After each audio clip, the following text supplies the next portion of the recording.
চিত্রনায়িকা শবনম বুবলির বিরুদ্ধে একের পর এক বিস্ফোরক মন্তব্য করেই চলেছেন নায়ক শাকিব খান, আর পাল্টা জবাব দিচ্ছেন বুবলি।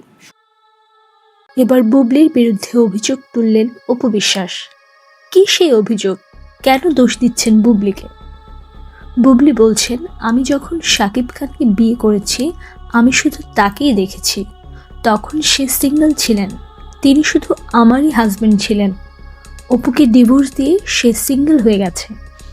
আমি যখন শাকিব খানকে বিয়ে করেছি তখন আমি শুধু তাকেই দেখেছি, তখন শুধু সেই সিঙ্গেল ছিলেন, তিনি শুধু আমারই হাজবেন্ড ছিলেন। এবং তার প্রিভিয়াস লাইফে কেন সেই প্রবলেমটা হয়েছে সেটার জন্য আমি দায়ী না, কারণ আমি যখন আমার তার সাথে বিয়ে হয়েছে তখন সে অলরেডি ডিভোর্স।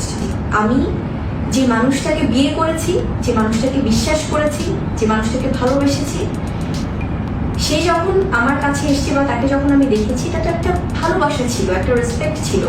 অপু বিশ্বাস বলেন, আমি অতিষ্ঠ। আমি স্ক্রিনে বলতে চাই, আল্লাহ তাআলার কাছে আমি মুক্তি চাই। আল্লাহ মুক্তি দাও, প্লিজ মুক্তি দাও আল্লাহ। আল্লাহর কাছে একদম বলি যে আল্লাহ যদি কোনোদিন একটা পবিত্র কোনো কাজ করে থাকি, আল্লাহর কাছে আমি একদম দোয়া চাই, দুই হাত তুলে মুক্তি দাও। আর ভালো লাগছে না, বিরক্ত ধরে গেছে, অসহ্য ধরে গেছে। মানে চলে কেন, মানে মাঝে মাঝে মনে হয় যে কেন 2016 সালটা আমার লাইফে, মানে আমি এই ডিসিশনটা নিয়ে আমি কেন থাকলাম না। মানে বিরক্ত, অধৈর্য, অতিষ্ঠ হয়ে গেছে একদম মন থেকে, প্রাণ থেকে, মানুষের জায়গা থেকে বললাম যে এই যে নাটক, এই যে ফোকাস খেলা, এই যে তোমার সত্য খেলা, মিথ্যা খেলা, দেখা খেলা, তারপরে হচ্ছে প্রেজেন্ট খেলা, অতিষ্ঠ।